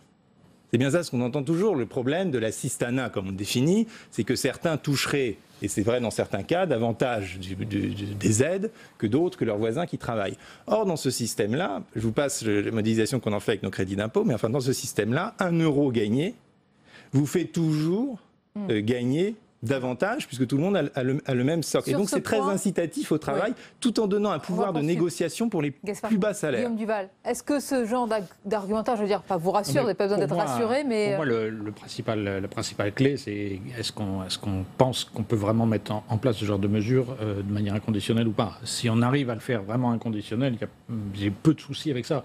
En particulier, ça peut contribuer, si c'est suffisamment élevé, à obliger à aller dans le sens d'un emploi de meilleure qualité. C'est-à-dire que ça dissuade les gens d'occuper des emplois de très mauvaise qualité. Donc ça met une pression utile sur les employeurs, sur les employeurs pour améliorer la qualité de l'emploi. Ça présente cependant d'autres types de problèmes qu'on voit dès aujourd'hui, en termes d'action publique, dès aujourd'hui dans les questions de logement par exemple. Donc on a basculé d'une politique où les politiques publiques étaient de construire du logement social vers des politiques où on donne de l'argent aux gens, de l'aide au logement. Mais ce qu'on a vu, c'est que cette aide au logement, cet argent qu'on a donné aux gens, au lieu de construire des logements, ça a simplement servi à faire monter les prix. C'est-à-dire que c'est les propriétaires qui en ont profité. Donc ça, c'est un des biais que peuvent avoir toujours ce type de mesures si on veut remplacer des politiques publiques qui consistent à mettre à la disposition des gens des services en produisant des logements, de l'école, etc. On remplace tout ça par de l'argent qu'on donne aux gens et ils se débrouillent. Les pauvres en particulier risquent de mal se débrouiller et ceux qui en profitent, c'est les offreurs qui vont monter les prix parce qu'on subventionne les gens pour acheter. Une réaction à l'instant, je voudrais vous entendre là-dessus, Gaspard Koenig, parce que c'est votre proposition. C'est Fred Dubois qui vous dit un revenu universel à 500 € ne couvrira jamais les besoins de base. Monsieur Gaspard Koenig, il faut au moins 800 € minimum. Nous, c'est très simple, on a repris les chiffres. D'abord, il y a très peu d'études en France sur la pauvreté réelle. Il y a beaucoup d'études sur la pauvreté relative. Mais 500, ça correspond à quoi ? 500, ça correspond aux chiffres qu'on a trouvés dans les chiffres du Secours catholique. C'est l'étude la plus sérieuse qu'on a trouvée, qui, avec des sondages chez les gens qu'ils aident, ont essayé de cibler de combien les gens ont besoin pour se nourrir, se vêtir, les consommations d'énergie. Pas se loger avec ça. Non, pas se loger. Justement, alors je ne voulais pas rentrer dans ces détails-là, mais nous avons laissé le logement à part. Parce que le logement, et donc, ainsi que les aides au logement, je ne vais pas rentrer dans ces détails, ainsi que les aides au logement à part, dans la mesure où le logement est un capital et pas un flux, et où donc les besoins entre les différentes personnes sont clairement différents. Mais il y a plein de discussions très compliquées, pas seulement sur ce sujet, mais qu'on rentre un peu dans les détails. Mais je pense que ce qui est important, c'est de s'accorder quand même sur la philosophie générale de ce projet, qui peut mettre beaucoup de gens d'accord. Les groupes que l'on rencontre qui soutiennent le revenu de base, il y a des catholiques, des gens très à gauche, des libéraux, des gens très technophiles. Justement, sur ce point, je voudrais qu'on écoute le sénateur Les Républicains, Jean-Baptiste Lemoyne. C'était en mai dernier lors d'un débat au Sénat sur ce sujet. Et vous allez voir, la mesure est plutôt consensuelle. La réflexion qui est ouverte par ce concept est peut-être une heureuse tentative d'apporter une réponse au tristement résigné « on a tout essayé ». Non, on n'a peut-être en effet pas tout essayé, car nous n'avons collectivement pas osé sortir du cadre, des schémas établis. C'est donc un débat passionnant, je l'espère fécond, que nous abordons, tant les clivages s'estompent sur ce sujet-là. Cela prend tout son sens aujourd'hui, car je pense que l'ère des petits ajustements a vécu. Bouger des curseurs sur tel ou tel dispositif existant ne suffit plus. Nous avons sûrement quelques big bangs à réaliser pour libérer les énergies. Voilà, ça transcende les clivages, mais je reviens sur l'intention politique. Vous en parliez tout à l'heure, Gaspard Koenig, avec cette question de Stéphane Bobin qui vous est adressée, Guillaume Duval, qui vous dit est-ce que le revenu universel, eh bien, c'est à défaut pour inverser la courbe du chômage ? Est-ce que c'est le lapin qu'on sort du chapeau pour dire, voilà, finalement, on va pouvoir lutter contre le chômage de cette manière-là? Non, mais justement, ce qui m'embête un peu, c'est que c'est un moyen de ne pas lutter contre le chômage. C'est un moyen de se dire, on a beaucoup de chômeurs, il faut faire avec. C'est pour cela que moi, je préfère d'autres types de mesures qui s'appellent essentiellement la réduction du temps de travail. Donc c'est effectivement essayer de faire en sorte que tous les gens puissent avoir un emploi et trouver leur revenu, l'essentiel de leurs revenus sur le marché du travail par leur activité rémunérée, etc. Je crois que c'est ça qui reste à mes yeux, le plus souhaitable. Alors après, il faut s'occuper des pauvres, il ne faut pas les laisser dans la misère, etc., etc. Mais se dire, de toute façon, on a 10% de chômeurs, on n'en sortira jamais, il faut faire quelque chose pour les nourrir, c'est pas une bonne philosophie à mes yeux. Mais c'est pour ça justement que je pense qu'il ne faut pas inscrire le revenu de base dans un projet de société générale où tous les clivages vont ressortir, mais dire le revenu de base a comme objectif presque unique de lutter contre la grande pauvreté. Et moi, les retours que j'ai quand je fais ces propositions en public, c'est des gens qui m'écrivent qui sont RSA aujourd'hui et qui me disent « Votre proposition changerait tout pour moi ». Pas pour les sommes que je recevrais, qui seraient semblablement les mêmes, mais parce qu'aujourd'hui, je suis un professionnel de l'allocation du RSA. Je passe mes journées à aller au CAF, à me justifier, à ne pas savoir finalement ce qu'ils vont me donner le mois d'après, à être dans l'incertitude, à devoir rembourser, à devoir me justifier auprès de conseillères CAF. Quand vous lisez le dernier livre de Virginie Despentes, Vernon Subutex, c'est comme ça que le livre commence, c'est par quelqu'un qui est viré de son RSA par la conseillère des CAF parce qu'il a fait une mauvaise utilisation entre guillemets de son argent. Tout ça est humiliant, tout ça prend du temps et tout ça augmente l'insécurité. Et donc votre système, par son automaticité, par le processus qui est mis en place, ne change pas encore. Ça ne bouleverserait pas les équilibres économiques du pays. Il y a tellement de redistribution dans ce pays que si on basculait sur un système tel qu'on le modélise, selon nos calculs, c'est net sur les finances publiques. Vous parlez de calcul, pardonnez-moi, on n'a pas parlé de la question qui fâche, parce que c'est la question essentielle. Le financement, dans un rapport, vous allez me dire si c'est le cas, la Fondation Jean Jaurès estime qu'un montant de 750 € par mois, avec une part variable suivant l'âge, coûterait 565 milliards d'euros, soit 26% du PIB français. Franchement, on a les moyens de cette ambition. Non, mais le rapport de la Fondation Jean Jaurès, d'abord, c'est un rapport... C'est pas le vôtre. Non, c'est pas le nôtre. Bon. D'abord, c'est un rapport ultra-libéral, parce que justement, vous les remplacez toutes les allocations. C'est pour ça que je vous le cite, ça devrait aller dans votre sens. Non, mais parce qu'il ne faut pas calculer comme ça, en regardant combien ça coûte, et du coup, où on va trouver cet argent. Il faut dire, on va faire une réforme de la fiscalité concomitante. Et donc, nous, le grand soir fiscal. Et si vous voulez, notre proposition ne tient que si vous réformez l'impôt sur le revenu pour dire, voilà, l'impôt sur le revenu va financer le revenu de base. Grosso modo, si vous mettez un chiffre à 500, ça vous implique, pour que le système soit à l'équilibre, un impôt sur le revenu de l'ordre de 25%. Okay, et donc, ces 500, vous dites, c'est en fait un crédit d'impôt.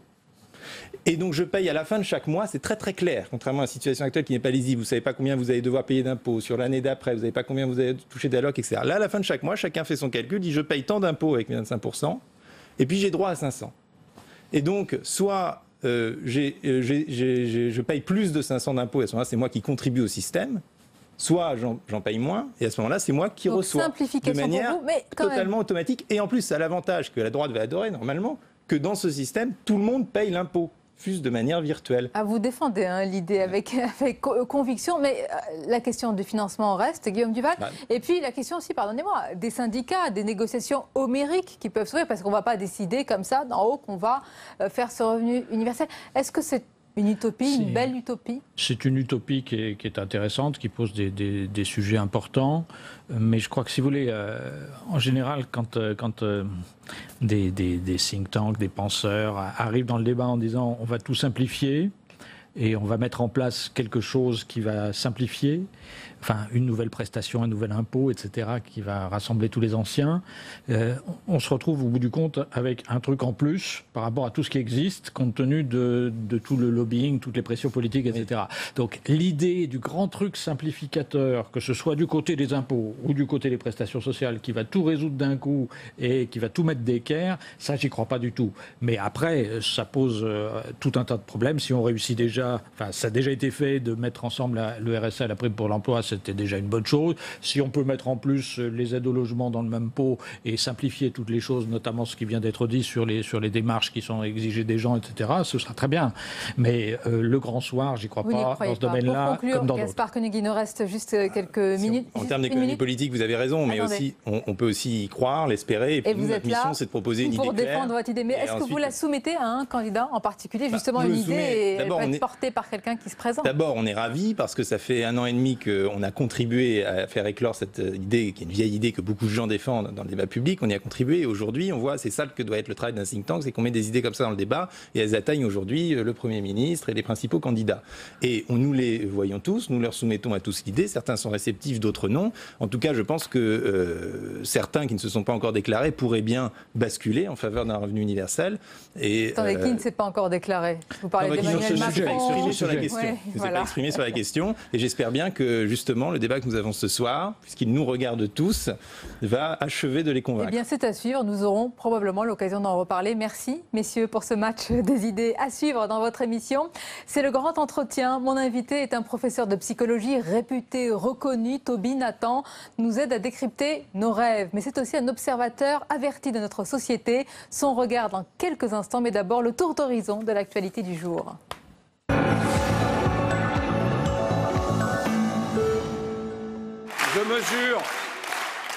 Je mesure les efforts que le redressement national réclame.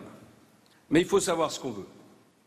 Vivre dans un pays qui s'appauvrit ou vivre dans un pays qui se retrousse les manches et qui réussit. Je suis gaulliste, je ne suis pas un socialiste qui vend des roses. Je ne crois ni Mélenchon ni Montebourg qui assurent qu'en nationalisant notre économie, les Chinois vont trembler. Je ne crois pas comme Macron qu'en mélangeant un peu de droite et un peu de gauche, cela va marcher. Cela, ça s'appelle la droche. Et la droche, c'est une tactique, ça n'est pas une politique. Diplomatie. 1 an et demi de négociations pour finaliser la commande.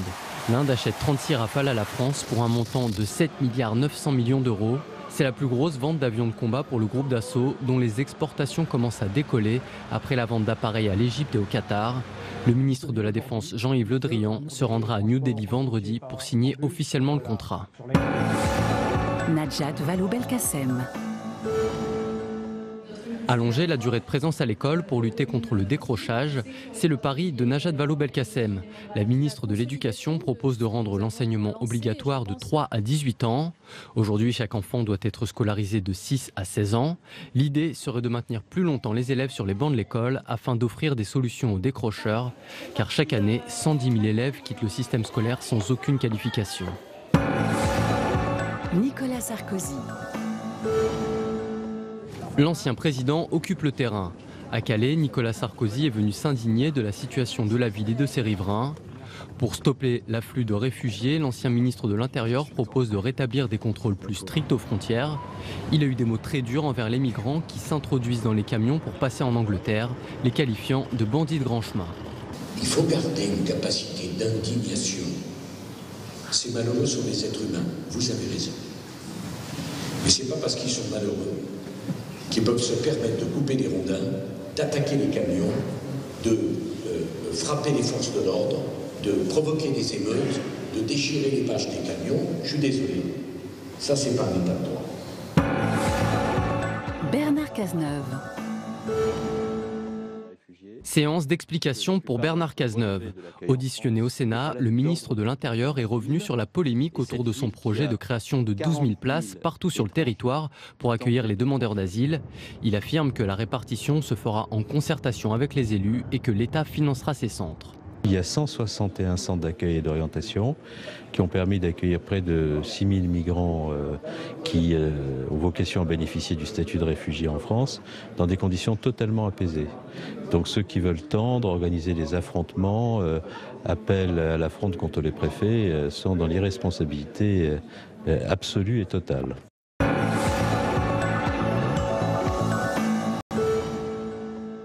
Bernadette Chirac, hospitalisée à son tour.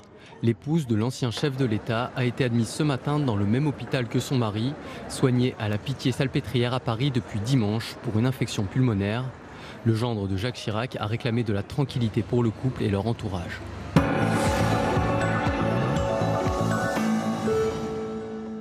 Moment de recueillement et minute de silence au mémorial de l'ex-usine AZF à Toulouse. Il y a 15 ans, une explosion a rasé le site et tué 31 personnes. 2 procès ont déjà eu lieu pour établir les responsabilités. Un 3e se profile et pour les associations de victimes, la justice tarde à rendre son verdict. Oui, ça fait 15 ans qu'on a perdu l'usine et surtout on a perdu 21 de nos collègues. Et qu'on a vécu une journée difficile. Dont on ne connaît pas l'explication, les origines de la catastrophe. Et ça nous laisse un sentiment d'amertume. 15 ans après, on a vraiment l'impression qu'on aura beaucoup de difficultés à savoir exactement ce qui s'est réellement passé ce jour-là. Et c'est l'heure à présent de la revue de presse. On va découvrir ensemble les unes de vos quotidiens, puis quelques hebdos. Et d'abord, Ouest France, avec la bataille de Mossoul qui a commencé. Le régime irakien a promis de reprendre Mossoul à Daesh avant la fin de l'année. Eh bien, les combats ont déjà débuté au sud de la ville. Et une autre offensive est en cours à l'ouest de Ramadi. La France participe aux opérations. À la une de Libération, l'influence de la fachosphère identitaire, catholique tradie, nationaliste et révolutionnaire conservateur conspirationnistes. Eh bien, ils ont envahi Internet et parviennent de plus en plus à s'immiscer dans le débat public. Enquête dans Libé demain. De la fachosphère à la une de Valeurs Actuelles, qui met en avant la torpille Zemmour. Enquête sur l'homme qui défie et qui dérange le système. Les Échos. Une sur la pollution automobile. On va vous parler aussi de cet encart, le contrat historique en Inde pour le Rafale. La dernière étape a donc été franchie. Après 4 ans et demi de négociations exclusives avec Dassault, l'Inde a enfin confirmé l'achat de 36 avions de combat Rafale. Et Jean-Yves Le Drian devrait s'y rendre dans quelques jours. On finit avec la Croix. Quelle mondialisation demain? Alors que le commerce international connaît des ratés, les opposants au libre-échange se font plus nombreux. Dossiers à lire dans la Croix demain. Voilà pour votre revue de presse. Tout de suite, c'est l'entretien pour aller plus loin ce soir.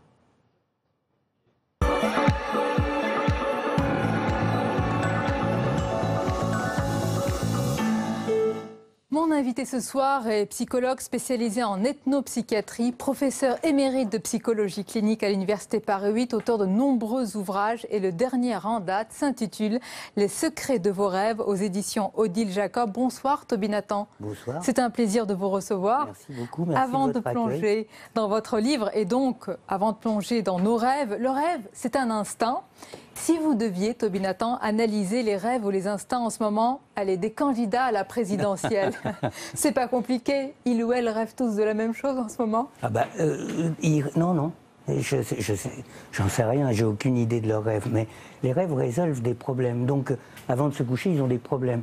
Alors, l'un doit négocier avec son parti pour avoir un peu plus de place, l'autre a un ennemi particulier, etc.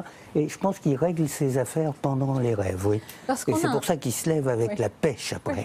Lorsqu'on a un projet qui nous occupe matin, midi et soir, comme celui-ci pour les candidats, est-ce qu'on rêve de cela de manière obsessionnelle? On en rêve, pas nécessairement de manière obsessionnelle et pas nécessairement de manière directe. Mais en tout cas, les préoccupations de la journée, et en particulier les questions qu'on se pose, pénètrent le rêve. Et le rêve, vous savez, il ne s'agit pas seulement de la personne, on peut rêver aussi des gens. Et on peut rêver par exemple des gens qui nous veulent du mal, ou qui nous poursuivent, ou qui nous font des choses trappes, ou etc. On rêve beaucoup de ça. Hein.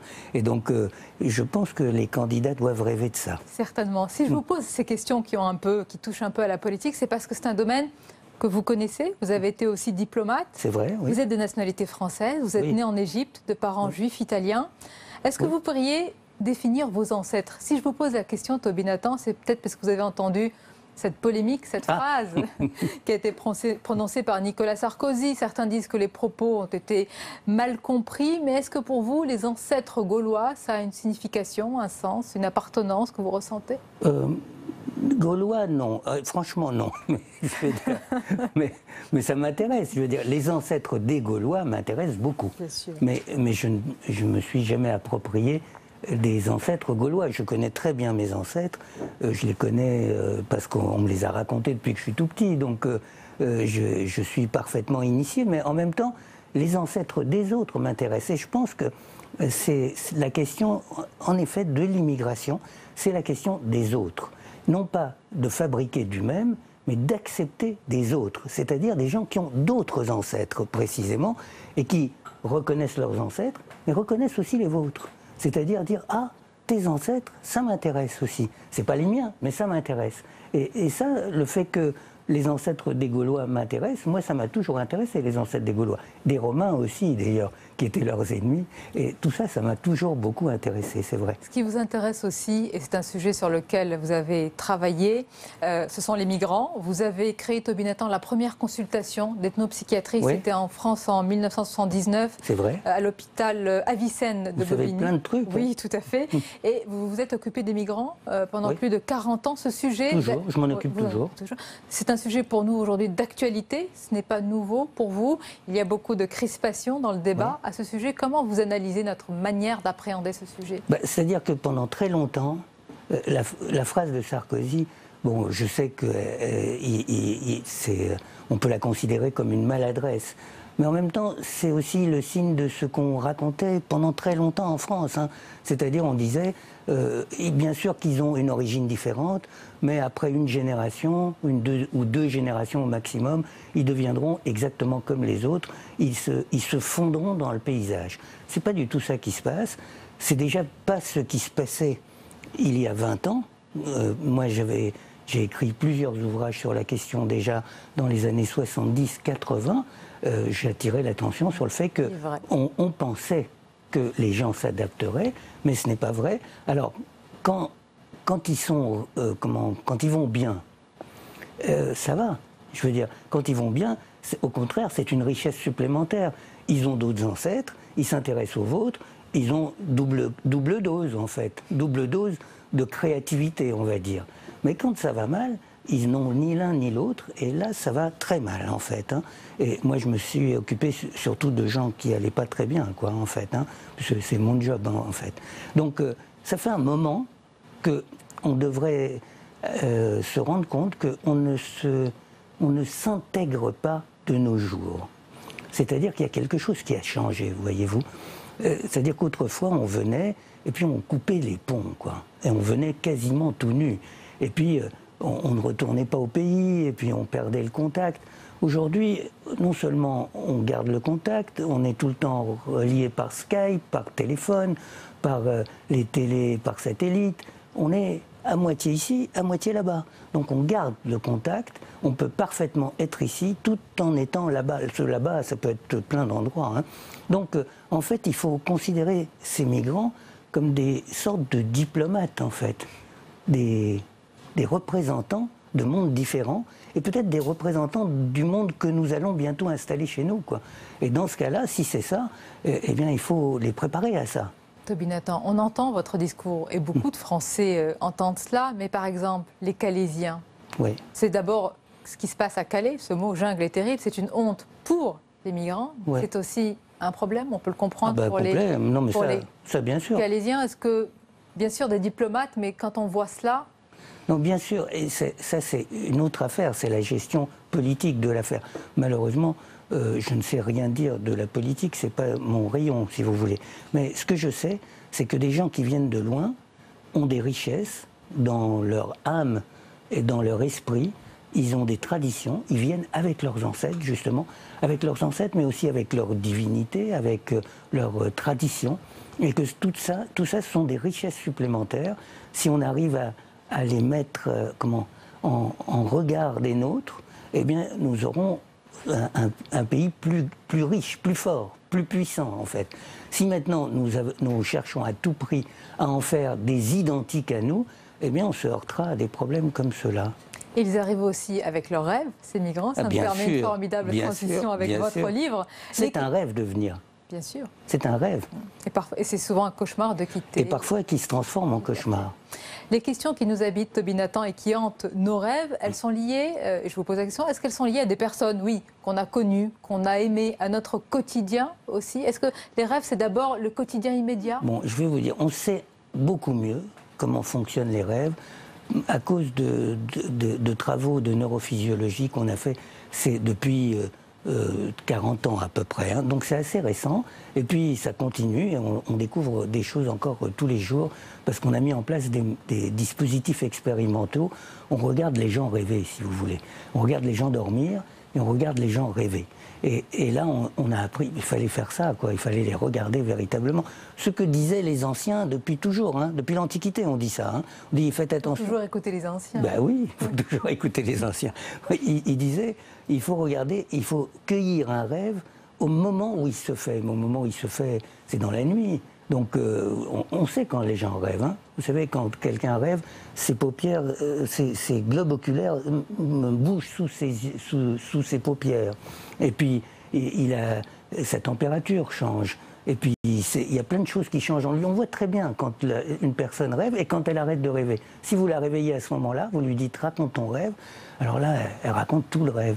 Si après, vous recueillez le rêve le lendemain, longtemps après le réveil, il s'est complètement effiloché. Expliquez-nous ce point, Toby Nathan, le lendemain. Vous dites qu'il y a une éducation presque à avoir pour se rappeler de ses rêves. Ouais. C'est votre maman, votre papa qui vos parents qui doivent vous apprendre ou doivent vous dire le lendemain, en vous servant peut-être le café ou le thé ou le chocolat au lait. Voilà, de quoi est-ce que tu as rêvé? Mais si je vous pose la question, de quoi vous avez rêvé hier, vous pourriez me le dire? Ah oui.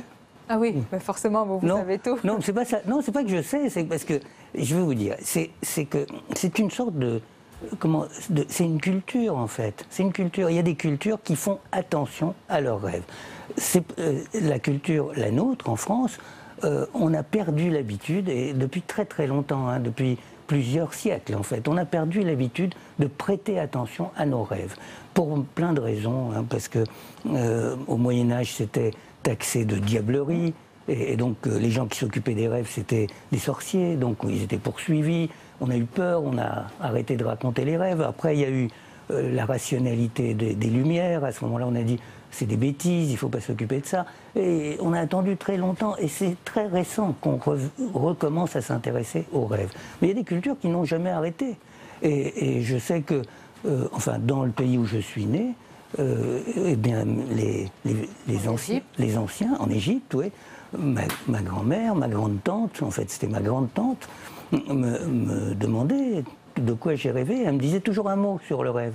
C'est-à-dire, j'étais habitué, tout petit, à me dire attention, ce qui s'est passé dans la nuit, c'est important. C'est important. Oui, c'est important parce que vous dites, bien sûr, c'est ça ce qui est passionnant dans votre livre, que c'est une sorte, le rêve de brainstorming qui est installé au cœur de la nuit. Ça nous permet de trouver peut-être des solutions inattendues, d'inventer quelque chose et des solutions à nos problèmes. Ça. Alors voilà, c'est ce que vous me demandiez comment ça fonctionne. C'est-à-dire, on attrape des images dans la journée, dans tous les jours précédents. C'est pas seulement la journée qui a précédé le rêve, c'est jusqu'à 7 jours avant. Toutes ces images sont attrapées. Mais par exemple, moi je garderai, je sais, ça va réapparaître dans ma nuit. Vos yeux réapparaissent. Entretien, bien sûr. Oui. Mais c'est sûr. Donc il y aura des éléments qui apparaîtront, pas forcément l'entretien lui-même, mais des éléments. Ces éléments, je les combinerai à d'autres et je fabriquerai un récit. Et ce récit-là, eh bien, ce récit, lui, il ne s'appuiera pas sur ce qui s'est passé dans ma journée, mais il s'appuiera sur mes questions, les questions que je me pose, et qui sont souvent des questions fondamentales. C'est-à-dire, est-ce que j'ai bien choisi ma vie? Est-ce que j'ai bien fait de divorcer il y a 25 ans? Est-ce que j'aurais une autre vie si je n'avais pas changé ça? Est-ce que si j'avais passé un autre diplôme et que j'avais pris une autre voie, est-ce que je serais la même personne? Ce sont ces questions qu'on se pose dans les rêves, c'est-à-dire des questions d'ontologie, en fait. Et votre livre, c'est un véritable plaidoyer pour se réapproprier cette fonction. Vous nous dites, réappropriez-vous vos rêves, ce monde, cet univers. Il y a plein d'exemples dans mon livre. C'est-à-dire, c'est essentiellement des rêves qu'on m'a racontés et pour lesquels j'ai pu donner un conseil à la personne en disant, puisque tu as rêvé ça, tu devrais faire ceci. Et en effet, réorganiser ton monde autrement. Ça m'intrigue. Comment ça se passe? Je ne vais pas vous raconter mes rêves ce soir parce qu'il n'y a personne qui nous regarde. Mais si un téléspectateur... Il y a des gens qui nous regardent. J'espère bien. Si un téléspectateur vous raconte et dit « Monsieur Nathan, voilà l'objet de mon rêve », est-ce que vous allez l'accompagner ou est-ce que vous allez lui fournir une explication? Oui. Non, je vais l'accompagner parce qu'il n'y a pas de signification automatique des rêves. Il n'y a aucune signification automatique des rêves. Tous ces gens qui vous disent si tu rêves de dents, ça veut dire ça, si tu rêves de chute, ça veut dire ça, si tu rêves que tu voles, ça veut dire ça. Tout ça, c'est du baratin. C'est des choses d'ailleurs très anciennes qui se répètent comme ça depuis des millénaires et ça manque beaucoup d'imagination, hein, très souvent. Et les gens sont beaucoup plus riches que ça. Oui, il y a les rêves qui nous emportent loin, les rêves heureux, mais nous vivons une période qui est troublée, avec des risques et des menaces importantes qui meublent notre quotidien. C'est le cas de la menace terroriste. Est-ce que nos rêves ou nos cauchemars sont imprégnés par ce contexte? C'est pire que ça, je vais vous dire, moi j'ai entendu, je ne sais pas, disons peut-être une dizaine de rêves comme ça, où des gens m'ont écrit en disant « j'ai vu qu'il y aura un attentat à tel endroit ». Ils ont vu l'attentat. Et ils disent « est-ce que je dois prévenir les autorités ?» C'est-à-dire qu'ils ont vu l'endroit, ils ont vu précisément à quel endroit ça va se faire. Est-ce que vous répondez à ce genre de... Soit j'interprète le rêve. Interpréter un rêve, c'est jamais... Ça ne peut pas se faire ni par email, ni comme ça à la volée. Il faut que j'ai une longue conversation avec la personne. Et donc j'ai eu ça une fois avec une personne et les autres, je ne les ai pas interprétés, mais j'ai noté. J'ai noté que ces événements, qui sont des événements sociaux, pénètrent les rêves des gens, bien sûr, puisque ça fait partie de leurs préoccupations, et qui cherchent des solutions. les personnes individuellement cherchent des solutions aux problèmes collectifs dans leurs rêves. Donc il y a plein de cerveaux qui sont en train de chercher des solutions à des problèmes qui nous concernent tous. Voilà pourquoi il faut vraiment se réapproprier cette fonction. Oui, et parfois, parfois il y a des choses qui sont étonnantes. Et vous savez, par exemple, je sais pas, j'ai fait j'ai eu une discussion encore ce matin avec une femme qui rêve des numéros de tiercé. De l'auto, elle n'est pas la seule. Des chevaux, ben oui, elle n'est pas la seule. Et alors, elle donne ces numéros à des gens qui les jouent. Donc, ce fait-là, bon, je ne sais pas, c'est vrai, c'est pas vrai, elle m'a dit ça, elle m'a raconté ça. Mais non, je veux dire, c'est sûr que ce qu'elle dit, c'est sûr, c'est vrai. C'est pas ça, est-ce que c'est vrai qu'elle gagne, qu'il gagne, je ne sais pas. Bon, mais toujours est-il qu'un rêve, c'est ça. C'est-à-dire, c'est une solution à des problèmes, les siens, ceux de quelqu'un d'autre, parce qu'on peut rêver pour quelqu'un, ceux de la société tout entière, parce qu'on peut rêver pour son monde, et parmi toutes ces solutions qui sont brassées dans les nuits, certainement, il y en a qui intéressent la collectivité. Voilà c'est pourquoi c'est très important de regarder les rêves. Et pourquoi c'est passionnant de plonger dans votre livre, Toby Nathan, dans cet univers vraiment qui est celui des rêves que vous connaissez si bien, et à travers votre expérience. C'est un livre avec beaucoup d'illustrations et d'exemples. C'est Héloïse Odos les téléspectateurs, qui a dessiné chacun des rêves. Voilà, tout à fait. Et c'est vraiment des dessins magnifiques. Et c'est vraiment, c'est un livre, je crois, c'est un compagnon de la nuit. C'est-à-dire, vous savez quoi, ce livre-là, ce livre précisément, il n'est pas vieux, hein, il est sorti il y a 15 jours. Oui. Eh bien, déjà, des gens qui m'ont dit, je l'ai lu, et puis, depuis que je l'ai lu, je rêve différemment. Ben voilà. Mais c'est vrai, parce que... C'est la belle conclusion. Il faut rêver et rêver différemment. C'est ça. Merci beaucoup, Toby Nathan. C'était un plaisir de vous recevoir. Merci. On arrive presque à la fin de cette émission. Comme d'habitude, ce sont les moments choisis sur Public Sénat. Regardez.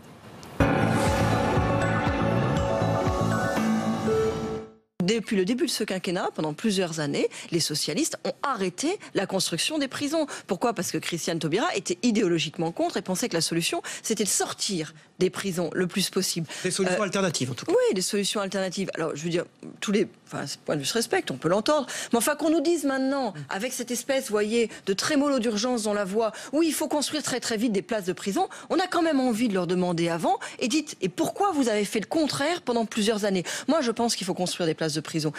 J'exerce régulièrement le droit de visite. Vous savez, quand on est un parlementaire, on a un droit de visite dans les prisons. Vous allez dans lesquelles ? On peut aller. Récemment, je suis allée à Fresnes, j'étais allée aussi dans le Loiret, je suis allée à Fleury. J'exerce ce droit de visite. C'est un sujet auquel je m'intéresse. Par ailleurs, je suis membre de la commission des lois. Donc ça fait partie des sujets dont on s'occupe. Oui, la surpopulation, elle est évidente. Et oui, il y a toutes sortes d'actions qu'on doit pouvoir mener en prison, qu'on ne peut pas mener en situation de surpopulation. Mais quand le garde des Sceaux nous dit aujourd'hui, en fin de mandat de François Hollande, il y a urgence, on a envie de lui dire quand même, commencez par dire quelque chose sur votre bilan. Il m'a trahi avec méthode, c'est l'équivalent du tuquoquephilie de César Brutus dont vous parliez tout à l'heure. C'est vraiment, je suis blessé et cette trahison, elle vient de mon fils. Or, comme vous le disiez avec justesse, la trahison paternelle aujourd'hui, eh bien, elle n'a pas du tout le même sens qu'elle pouvait avoir il y a quelques années parce que la société a changé. Lorsque Valls se dit « il n'y a pas de destin en dehors du collectif », enfin, c'est la Pravda, ça. C'était ce qu'étaient les organisations politiques il y a 50 ans. Aujourd'hui, les destins, ce sont des destins individuels. Ce sont beaucoup moins des destins collectifs. On se représente l'individu comme écartelé entre ses appartenances collectives et son destin individuel. D'accord, et c'est là... Et cette crise de tuer le père pour pouvoir accéder à être soi-même... Parce que là, on est vraiment là-dedans, clairement. Elle est rentrée dans la vulgate. Tout le monde sait qu'il faut tuer le père pour accéder à son propre destin. Donc finalement, comme vous le disiez, eh bien, un jeune qui tue son père pour pouvoir accéder à d'autres valeurs qui sont plus les siennes que celles de sa famille, que celles de son parti, ça remporte plutôt la sympathie. effectivement, on peut attendre des retombées entre 5 et 10 milliards d'euros et en termes d'emplois, ça peut aller jusqu'à 250 000 emplois liés au jeu. Donc c'est vraiment quelque chose de très important qu'il nous faut mettre en avant. Et pour nos entreprises, d'ailleurs les entreprises partenaires qui sont avec nous, elles l'ont compris. Pour elles, c'est une opportunité extraordinaire de pouvoir accueillir les Jeux. Ensuite, le projet par lui-même. Le fait que moi, j'ai souhaité qu'on accélère la transformation d'un territoire où il y a cette jeunesse dont je parlais tout à l'heure, qui est le territoire de la Seine-Saint-Denis. S'il y a un endroit où il faut vraiment que les équipements qui restent à construire, l'impact majeur des Jeux se fasse, c'est dans ce département de la Seine-Saint-Denis. Je suis un citoyen français et je crois que ce qui peut inquiéter parfois, ce sont des images des millions de personnes, du million de personnes arrivées en Allemagne l'année dernière avec des niveaux de contrôle assez faibles. Calais, en dépit de tous nos efforts encore aujourd'hui, eh bien, ce qui rassure, c'est, et je vais moi-même dans les centres d'accueil d'hébergement dans notre pays, sur nos territoires, ces unités qui sont là, ces centres d'hébergement. Aujourd'hui, avoir certains débats et certains propos que nous entendons par rapport à l'accueil, ça vient d'être dit, de gens qui sont des réfugiés, qui souffrent, c'est quelques milliers de personnes. Ils ne viennent pas manger le pain des Français. Nous avons le devoir de les accueillir. Et je sais que l'immense majorité de nos concitoyens, quand on pose le problème de cette manière-là, est sur cette longueur d'onde parce que la France est généreuse. Et on arrive à la fin de cette émission. Merci pour votre fidélité. Votre rendez-vous matinal demain, c'est Territoire d'Info. L'invité, c'est Gérard Larcher, le président du Sénat. Quant à moi, je vous retrouve à 22h pour 1h30 d'informations, de débats et de décryptage. À noter demain, c'est Paroles de jeunes, le débat avec de jeunes responsables politiques et associatifs. À demain donc. Belle fin de soirée en notre compagnie.